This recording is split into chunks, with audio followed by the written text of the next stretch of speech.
7 long years had passed since the heavy, vaulted wooden beams of the estate had echoed with the sound of morning laughter. Thomas Vance had grown so accustomed to the silence that it fit him like a faded, tailored suit, rigid, unyielding, and completely inescapable. Long before the first pale rays of sunrise managed to climb over the sharp pine ridges of Whitefish, Montana, Thomas would awaken. He lay motionless on his back in the dim, frigid air, staring at the cedar ceiling, while the mountain frost painted thick, intricate webs across the window pane. It was the only time of the day he allowed himself to exist without a title, a balance sheet, or a past. Then, precisely at 6 o'clock, the clockwork routine took over. A cold shower, a crisp white dress shirt, and the heavy gold wristwatch his late wife, Hannah, had given him on an anniversary whose exact number he no longer cared to remember. He descended the heavy timber staircase, knowing precisely which step creaked, only to be greeted by the vast, open-concept living room. The grand stone fireplace remained cold and dark, surrounded by leather armchairs that no one ever sat in. On the dark mahogany sideboard near the foyer stood a single crystal vase, perpetually empty. Thomas never permitted flowers in the house.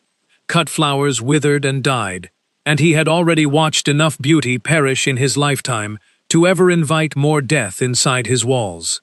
In the commercial-grade kitchen at the rear of the property, Clara had already been standing by the stove for 20 minutes, just as she had done every single morning for the past 19 years. She had been hired when Hannah was still alive, back when the house smelled of fresh cinnamon rolls and vibrated with the boisterous chatter of Sunday dinner parties. Clara was the sole survivor of that bygone era, the only soul left on earth who dared to look Thomas directly in the eyes, even long after he had stopped looking back at anyone. On this particular August morning, however, Clara stirred her porcelain mug with an unusual, hesitant slowness. "Good morning, Mr. Vance," she murmured softly. Thomas merely gave a short nod, pulling out the exact same chair at the head of the long oak dining table. Clara placed a mug of piping hot black coffee and 2 plain dry slices of toasted sourdough before him. He ate not out of pleasure, but out of sheer biological necessity. Food was fuel, nothing more. It had been so long since he had actually tasted anything that he couldn't even say whether he truly enjoyed the bitter dark roast in his hands. He drank it simply because it was morning, and because routine was the only glue keeping his shattered mind together. Clara dried her weathered hands on her apron, took a slow breath, and pulled out a chair opposite him, a breach of boundary she had never committed in nearly 2 decades. "Mr. Vance," she began, her voice carrying a fragile tremble, "I need to speak with you about something important." Thomas raised his cool, distant gaze. "My knees aren't what they used to be, sir, and my daughter down in Billings just had her 2nd child. She asked if I could move down there to help her with the little ones. I'm 63 years old now. It's time for me to go." Thomas didn't answer immediately. Outside, a solitary mountain jay called out from the branch of an aspen tree that Hannah had planted when they first bought the land. A strange, cold hollow opened up in his chest, a feeling he could no longer name because he had deliberately unlearned the vocabulary of emotion. "When?" he asked quietly. "At the end of the month, if you'll allow it," Clara replied quickly, almost apologetically. "I won't leave you stranded, sir. I'll find a proper replacement, someone reliable, who knows how to cook and keep a clean house." Thomas swallowed down a wave of bitter irony. "You won't leave me stranded," he thought. Clara was the last living thread connecting him to Hannah's daily existence, the only person left who remembered how Hannah liked her roast chicken, or how she laughed when a recipe failed. When Clara walked out that door, the final lingering memory of his wife would be erased from these halls forever. Yet, Thomas had spent 7 years building a fortress around his heart, and that fortress held firm. "That is fine, Clara," he said, his voice flat and controlled like a corporate press release. "You've earned your rest. Don't worry about me." The estate was perched high above the valley floor, where the biting Montana wind swept down from the snow-capped peaks, even in late summer. After Clara left the room, Thomas finished his bitter coffee, picked up his charcoal wool coat, and walked out to the waiting town car. His driver already had the engine running, a plume of white exhaust rising into the crisp morning air. Thomas ran Vance Timber Holdings, a massive lumber and wood processing empire that his father had founded 50 years prior. Under Thomas's ruthless, emotionless leadership, the enterprise had tripled in valuation, dominating the Pacific Northwest market. His board members and managers viewed him as an unstoppable force of nature, a corporate machine made of ice and iron. None of them understood how a man who cared so little for life could be so impossibly good at business. The truth was simple.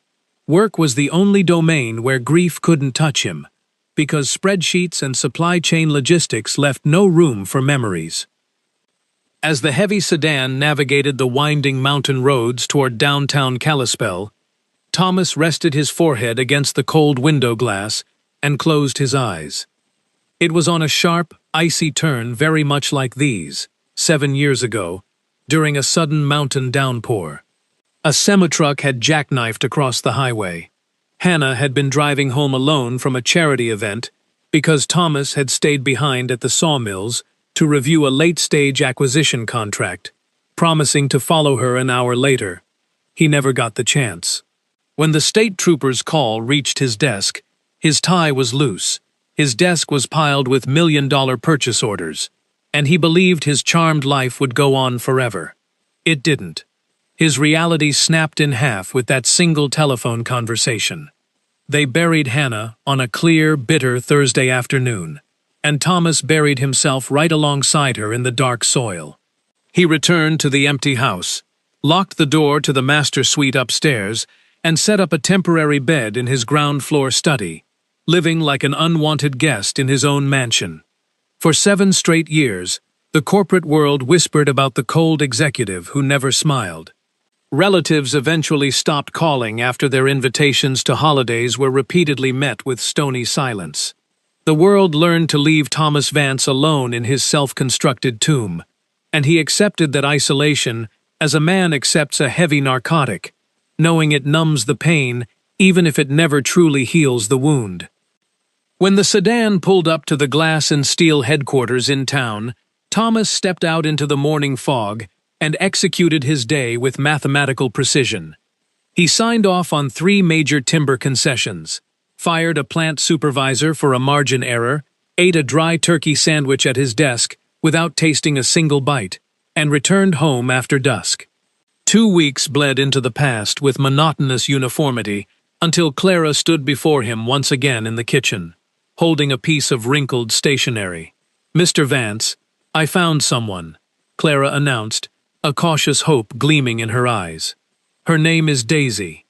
She's the niece of a close friend of mine from a small farming community down in Idaho. She's been cooking since she was 13, trained by her grandmother. She's honest, hard-working, and looking for a fresh start." Thomas didn't look up from his financial journals.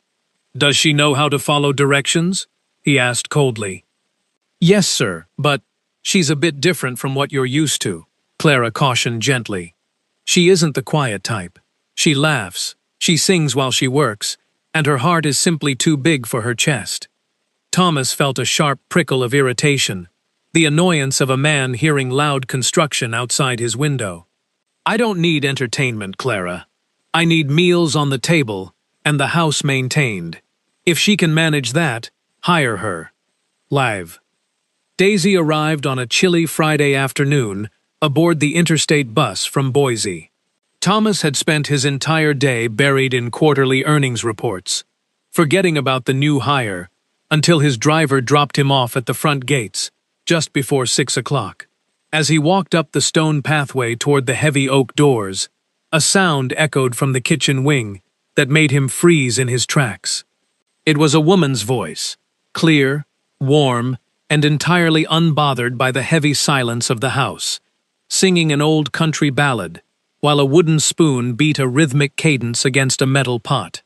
The sound, felt like a violation of the solemn peace he had maintained for nearly a decade. This house was built on silence. Silence was the shroud he had chosen to wear until his own death. He pushed open the heavy kitchen service door with an abruptness meant to startle, stepping into the room like a citation. Clara was seated comfortably in a corner armchair, looking more relaxed than Thomas had seen her in years. Standing at the large gas range, her back turned to the door, was a woman dressed in a faded denim apron over a dark sweater, her thick brown hair gathered into an untidy bun. Hearing his sharp footstep, she spun around, bringing Thomas face to face with Daisy for the very first time. She was not a woman built for glossy magazine covers. She possessed a beauty that was far more rugged and real. Her face was open and bright, with wide brown eyes that seemed to smile before her lips even moved, rosy cheeks, flushed from the heat of the stove, and a small dark mole just above the left corner of her lip. There was a faint dusting of flour across her cheek, and her hands were marked by small, faint scars from hot grease and sharp kitchen knives, the hands of a person who truly worked for a living. "Good afternoon, Mr. Vance," she declared warmly, wiping her hands on her apron and taking a confident step toward him. "I'm Daisy. It is an absolute pleasure to meet you." She extended a hand without a hint of hesitation. Thomas stared at her offered hand for a long, uncomfortable moment before giving it a brief, formal squeeze. "Good afternoon," he replied, his voice dry and clipped. "Clara told me you would be arriving today." "Got in an hour ago," Daisy chatted amiably, her words flowing like a mountain stream. "The bus ride through the pass was breathtaking. Back home in Idaho we have hills, but these mountains up here are something else entirely. It feels like it rains or snows every other hour, but the air smells so clean." Thomas did not smile. His sharp eyes scanned the kitchen counter, immediately locking onto an arrangement that disturbed his sense of order. Flour was scattered across the butcher block. A large ceramic bowl held a ball of rising dough under a cloth, and the rich, buttery scent of baking bread filled every corner of the room. "What is all this?" Thomas asked, pointing a long finger at the counter. "Flour biscuits and a slow-roasted beef stew," Daisy answered cheerfully, as if stating the obvious. "My grandmother always said that on your first day in a new home, you ought to bake something that warms the belly." "Do you like fresh biscuits, sir?" "I do not eat rich baked goods," Thomas snapped, harsher than he intended. A heavy hush fell over the kitchen. Clara looked down at her lap, but Daisy didn't flinch. She didn't shrink back, or lower her gaze the way his corporate executives did when he raised his voice. Instead, she tilted her head slightly, studying him with genuine, amused curiosity, as if he had just claimed he didn't believe in the sun. "You don't eat fresh biscuits?" she asked, a soft chuckle dancing in her tone. "My goodness, Mr. Vance, what do you like to eat then?" Thomas opened his mouth to deliver a stern reprimand, but realized with a sudden, unsettling shock that he didn't have an answer. He hadn't truly tasted or chosen his food in 7 years. "Simple food," he answered lamely. "Meat, potatoes, plain rice. I do not care for elaborate dishes or unnecessary treats." "Simple food it is, then," Daisy conceded smoothly, turning back to her simmering pot without a trace of offense. "Give me a week, sir, and I'll have your exact tastes mapped out." The natural, effortless confidence with which Daisy spoke threw Thomas completely off balance. There was no subservience in her demeanor, no nervous deference to his wealth, and no fear of his notorious temper. She treated him simply as a man who needed a proper meal, whether he realized it or not. Incapable of formulating an adequate response, Thomas turned on his heel and retreated to his ground-floor study, slamming the heavy timber door behind him. Yet, the savory aroma of roasting beef and garlic proved impossible to lock out. It seeped under the crack of the door, filling the room and dragging unwanted memories to the surface. Sunday afternoon roasts, Hannah's flour-dusted hands, and the warmth of a home that had once been alive. He closed his eyes tightly, trying to force the images back into the dark corners of his mind. But down the hallway, Daisy's soft, melodic singing began again. When dinner was served an hour later, Thomas descended to the dining room, fully intent on eating quickly and returning to his isolation. The long table was set with a simple linen runner, and in the center sat a deep ceramic bowl filled with tender beef, thick carrots, and potatoes swimming in a rich, dark gravy. Beside it lay a basket of golden, steaming biscuits. Daisy stepped out from the kitchen, wiping her hands. "Just simple home cooking tonight, sir," she said with a gentle nod. "If it's not to your liking, I can adjust tomorrow." Thomas said nothing. He served himself a modest portion of beef and potatoes, took a bite, and experienced an immediate, internal jolt. The meat was impossibly tender, the broth deeply seasoned with fresh thyme and black pepper, carrying the precise, undeniable flavor of a meal crafted by someone who cared deeply about the act of feeding people. It was, without question, the best thing he had tasted in 7 long years. Thomas ate in complete silence, refusing to utter a word of praise, but his shoulders, which had been hunched in rigid tension for years, visibly relaxed an inch. Daisy watched from the kitchen doorway, catching that microscopic shift in his posture. She didn't say a word, merely offering a small, knowing smile to herself before returning to her dishwashing. Before leaving the table, Thomas looked at the basket of biscuits. In a sudden, unconscious impulse, he picked one up, broke it open, and took a bite. The crust was crisp, the interior soft and feathery, melting instantly on his tongue. It tasted like childhood. It tasted like comfort. He stood up abruptly, cleared his throat, and walked toward the stairs. "Thank you for dinner," he muttered stiffly toward the kitchen, never turning around. It was the first time in 7 years he had thanked anyone for a meal. Clara, sitting by the sink, wiped a silent tear from her eye. Over the next 2 weeks, Clara carefully handed over the reins of the household to Daisy, instructing her on the strict routines, the local grocers, and the single, unbreakable rule of the estate. The master bedroom at the top of the stairs was never, under any circumstances, to be opened or cleaned. "That room remains exactly as Mrs. Vance left it," Clara whispered in the hallway, pointing to the heavy, dust-covered door. "Mr. Vance doesn't even go in there himself. You clean every room in this house, Daisy, but you leave that door untouched. Understand?" Daisy stared at the dark brass doorknob and felt a deep, familiar ache in her chest. She knew what loss looked like. She had buried her own father when she was just a girl, and she recognized the heavy, suffocating weight of an unhealed grief.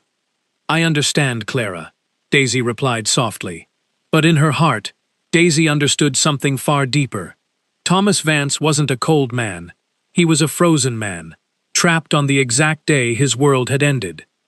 And Daisy, who had been raised in a home where food and presence were the ultimate expressions of love, felt a quiet, stubborn determination bloom within her, a desire to slowly, patiently thaw the ice around his heart, one meal at a time. When Clara finally packed her bags and departed for Billings, the Grand Mountain estate was left with only 2 inhabitants, a man who had forgotten how to live, and a woman who knew no other way to exist than with her heart wide open. The weeks that followed were an exercise in quiet friction. Thomas strove to maintain his rigid boundaries, but Daisy's vibrant presence was like spring sunshine melting winter ice. Where silence had once reigned, the kitchen now echoed with soft country music. Bright yellow wildflowers appeared in the empty crystal vase in the living room, gathered by Daisy during her morning walks. She talked to the local squirrels on the porch, left sweet notes on the refrigerator detailing the evening menu, and greeted Thomas every morning with a warm smile that he found increasingly difficult to ignore.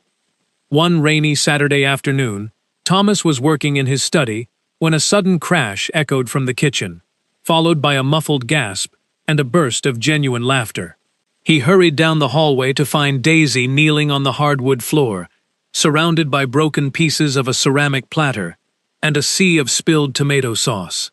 "It slipped right out of my hands," she explained, looking up at him without a shred of panic. "I'm so sorry, Mr. Vance. I'll have this cleaned up in a second."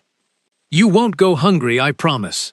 Thomas looked at the mess, then at Daisy covered in red sauce, and for a fleeting second, felt a strange urge to kneel down and help her. He controlled himself, remaining erect in his dark suit. "You've broken 3 plates this week, Daisy," he said, his tone lacking its usual bite. "My grandmother used to say that a cook who never breaks a dish is a cook who doesn't put her heart into her work," Daisy retorted lightly, sweeping the shards into a dustpan. "Good food takes a little mess." That evening, over a simple dinner of fried chicken and braised greens, Thomas broke his long-standing rule of silence. "You mentioned your grandmother," he said quietly, keeping his eyes on his plate. "Did she teach you everything you know?" Daisy paused, surprised by the question. She sat down across from him, resting her elbows on the polished wood. "She did," Daisy said softly. "My mother worked long hours at the local clinic, and my father passed away from a sudden heart attack when I was 9. My grandmother raised me by the wood stove in her kitchen. She used to put me on a wooden crate so I could reach the large iron skillet. When my dad died, the house felt so quiet, so empty. But my grandmother pulled me close and said, 'Daisy, as long as there is a fire burning in the hearth and food on the table, life is still happening.' I didn't get it back then, but I do now. Food keeps people tethered to the world." Thomas stared at his glass of water, the words hitting him like a physical blow. 9 years old, he thought, realizing the quiet strength this woman possessed. "You lost your father so young," he murmured, "and yet you aren't bitter." "I was sad for a long time," Daisy admitted gently, looking at him with deep, unwavering empathy. "But keeping a house dark doesn't bring the dead back, Mr. Vance. It just starves the living." The room fell into a heavy, profound silence. Outside, the rain tapped steadily against the window panes. Thomas felt a sudden, terrifying urge to open up, to tell her about Hannah, about the guilt that consumed him every single day. But the fortress around his heart, built over 7 grueling years, fought back. He placed his napkin on the table, stood up, and looked down at her. "The chicken was very good," he said softly, his voice thick with unexpressed emotion, before retreating up the stairs. By late autumn, the atmosphere within the Vance estate had subtly shifted. Thomas began coming home earlier from the office, taking his morning coffee at the kitchen counter, rather than isolated at the long dining table. He found himself listening for the sound of Daisy's voice as she moved through the house, her presence becoming an anchor he hadn't realized he was searching for. Then came the Wednesday morning that changed everything. Thomas was preparing to leave for an executive summit in Seattle, a high-stakes negotiation with international investors. He descended the stairs dressed in a sharp navy suit, carrying his leather briefcase, only to find the kitchen in a state of chaotic culinary production. Daisy was in the middle of baking fresh blueberry scones. Flour dusted her dark sweater, a stray lock of hair hung across her forehead, and she was singing along to a song on the radio with absolute, unrefined enthusiasm. "Good morning, Mr. Vance," she chirped, wiping her forehead with the back of a flour-dusted wrist. "You're just in time. The scones have 5 minutes left. Sit down and have a fresh cup of coffee." "I can't, Daisy," Thomas replied, checking his watch. "My car is outside. I have a flight to catch." "Fly to Seattle on an empty stomach?" "Absolutely not," Daisy declared, placing her hands on her hips with dramatic authority. 5 minutes won't miss your plane, but skipping breakfast will ruin your mood. Trust the expert." There was such infectious warmth and absurd conviction in her posture that Thomas, despite his strict discipline, found himself setting his briefcase down and sitting at the island counter. Daisy smiled triumphantly, retrieved a golden scone from the oven, and set it before him alongside a steaming mug of coffee. As he took a bite, Daisy turned to put away a large metal flour canister on a high shelf. Being slightly short, She stretched onto her tiptoes, lost her balance for a fraction of a second, and grabbed the edge of a plastic mixing bowl to steady herself.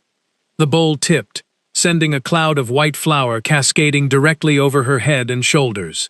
She stood there, completely covered in white dust, looking like a snow woman in an apron, holding a wooden spoon in midair. For a second, total silence filled the kitchen. Daisy blinked through the flour, looked at Thomas, and burst into a loud, ringing, self-deprecating laugh that filled every corner of the room. Thomas froze, his fork halfway to his mouth. He looked at this vibrant, unpretentious woman standing in his pristine kitchen covered in flour, laughing at her own clumsiness with pure, unfiltered joy. And suddenly, something deep within Thomas's chest, a heavy, rusted lock that had been sealed for 7 years, snapped open. His shoulders began to tremble. His chest heaved. He brought his hand to his mouth in a desperate, instinctual attempt to suppress it, but it was useless. A laugh erupted from his throat. A deep, booming, genuine laugh that echoed off the high timber ceilings. It was a sound he hadn't made since Hannah's death, a sound he thought was lost forever.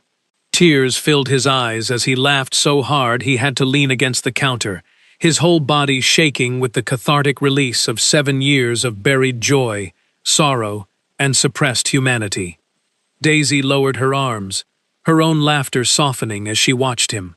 She saw the tears streaming down his cheeks, saw the lines of burden fading from his face, and realized the immense weight of what was happening. She didn't interrupt.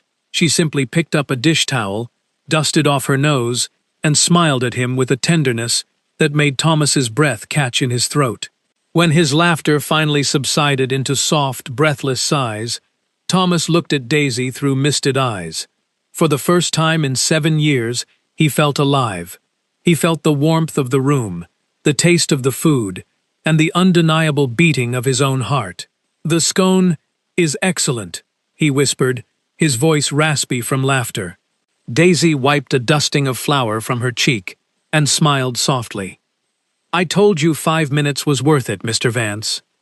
That evening, when Thomas returned from his trip, the boundary between master and employee had completely dissolved into an unspoken intimacy. They spent evenings together in the kitchen, talking for hours about their pasts, their fears, and their dreams. Thomas spoke Hannah's name out loud for the first time, without choking on tears, telling Daisy about how they met and how much he had missed her. Daisy listened with deep reverence, never showing a hint of jealousy, understanding that honoring a past love was the only way to build a future one. Yet, as the weeks turned into months, a new conflict began to brew within Thomas's heart. He was falling deeply, irretrievably in love with Daisy. But with that love came a paralyzing guilt, the fear that loving another woman was a betrayal of Hannah's memory. Daisy, too, felt the growing emotional gravity between them, but she kept her feelings guarded, acutely aware of the social and economic divide between a wealthy timber magnate and a humble cook. Before either of them could resolve their internal turmoil, tragedy struck from afar. On a chilly Tuesday afternoon, a phone call arrived from Idaho. Daisy's grandmother had suffered a severe fall, breaking her hip, and was in critical condition at the regional hospital. Her mother needed Daisy home immediately to help care for the aging matriarch. Standing in the kitchen, holding the receiver with trembling hands, Daisy looked at Thomas with tear-filled eyes. "I have to go back to Boise, Mr. Vance," she said, her voice cracking. "My family needs me. I don't know when, or if, I'll be able to come back." The words hit Thomas like an avalanche. "I don't know if I'll be able to come back." The old terror of loss surged through his veins, threatening to drag him back into the dark abyss of his grief. In that critical moment, the habit of self-preservation took over. Terrified of revealing his vulnerability, Thomas retreated behind his corporate mask. "I understand," he said, his voice instantly cold and distant. "Family comes first. I will have my accountant wire you 3 months' severance to cover your expenses and travel." Daisy stared at him, her heart shattering into 1,000 pieces. She didn't want his money. She wanted a single word of warmth, a sign that she meant something to him beyond her employment. "Thank you, sir," she whispered, turning away to hide her tears. That night, Daisy packed her single suitcase in her small room, while Thomas sat alone in his dark study downstairs, despising himself for his cowardice. He knew he was letting the best thing that had ever happened to him walk out of his life because he was too terrified to admit he loved her. At 4 o'clock the following morning, while the house was still shrouded in pitch darkness, Thomas rose from his desk. Driven by an urgent, overwhelming impulse, he walked up the stairs, retrieved the silver key from his desk drawer, and stood before the locked door of the master bedroom. With shaking hands, he inserted the key and turned the lock. The door creaked open, releasing the stale, dusty air of 7 forgotten years. Thomas stepped inside, switching on the bedside lamp. Everything was as Hannah had left it, her silver hairbrush on the vanity, her favorite shawl draped over the chair. He sat on the edge of the bed and finally allowed himself to mourn her completely, letting the tears flow freely. But as he looked around the room, he didn't feel Hannah's ghost trapping him anymore. He felt her love urging him forward. He realized that holding onto a tomb was not honoring his late wife. It was merely dying alongside her. Hannah had loved life, loved laughter, and she would have despised seeing him turn into a living corpse. Thomas stood up, walked to the large bay windows, and threw them wide open. The crisp, cold mountain air rushed in, sweeping away the dust of the past. He looked out at the pink horizon rising over the Montana peaks and whispered a final, true farewell to his first love. When Thomas descended to the main floor, the sun was just beginning to paint the sky in shades of gold and rose. In the kitchen, Daisy stood near the back entrance, wearing her thick winter coat, her suitcase sitting beside her on the floor.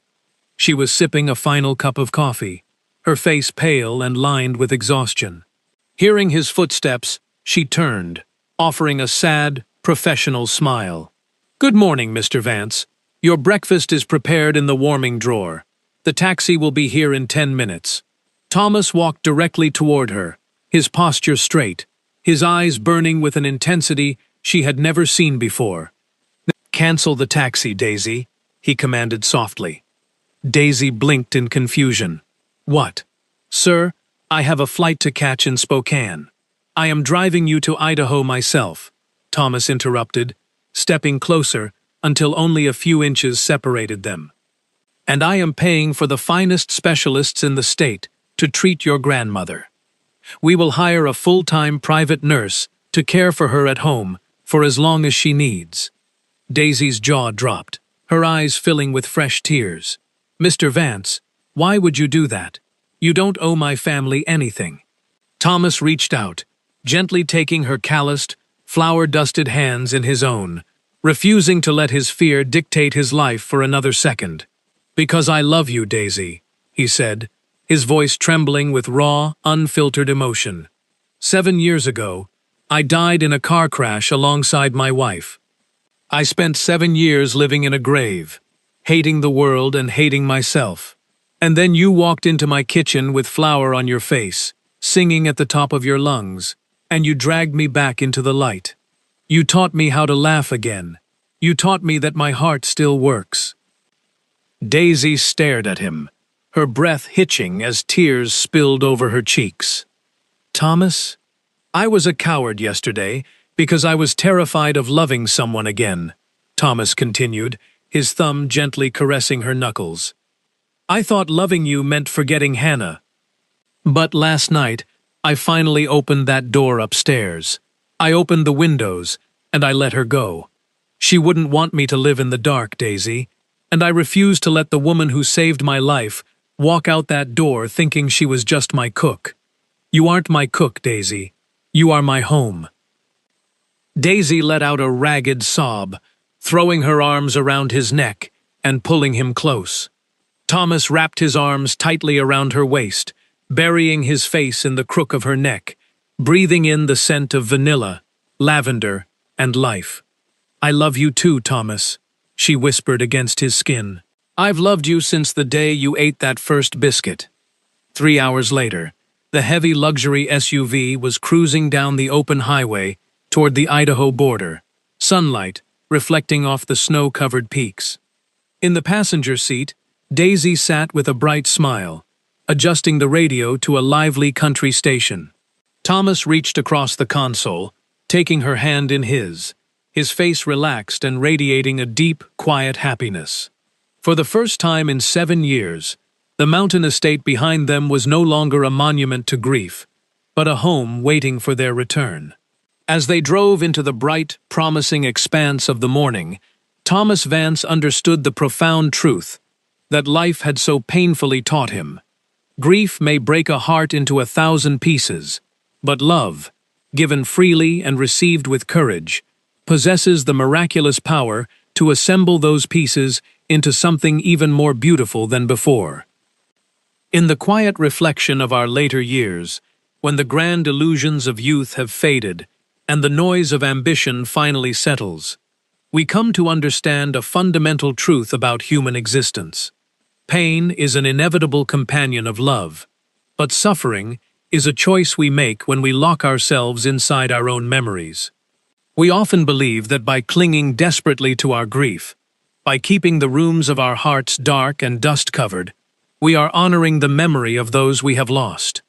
We convince ourselves that moving forward, laughing again, or allowing a new affection to take root is a form of betrayal, a cold erasure of a sacred past. Yet, life in its infinite wisdom continuously demonstrates that true love never demands our permanent destruction. The people who truly loved us in this life never wished for their departure to become our life sentence. They loved us for our capacity to feel, to build, to laugh, and to share. To extinguish those qualities in the name of loyalty is to destroy the very legacy they left behind. Healing does not mean forgetting the past or diminishing the value of what once was. Rather, it is the courageous act of expanding the heart so that it becomes large enough to hold both the sweet sorrow of memory and the bright promise of the present. A heart is not a fragile vase that shatters once and remains ruined forever. It is a living, resilient engine designed to thaw, to mend, and to welcome new warmth, no matter how severe the winter has been. Moreover, this journey reminds us that redemption rarely arrives in grand, dramatic gestures or overwhelming revelations. More often than not, it enters our lives quietly, disguised as the mundane, simple graces of daily existence. A warm meal, prepared with care, a song sung carelessly in a sunlit kitchen, or a moment of shared, unpretentious laughter that catches us off guard. We spend so much of our lives searching for meaning in lofty achievements and complex philosophies, yet the real magic of living resides in our willingness to remain open to these small, unearned mercies. To sit at a table, to taste the sweetness of the present moment, and to allow another human being to witness our vulnerability is the ultimate act of courage. When we finally gather the strength to unlock the closed doors of our souls and let the fresh air sweep away the dust of old sorrows, we discover that life has been patiently waiting outside all along, ready to offer us not a replacement for what we lost, but a glorious, unexpected second chance to truly be alive.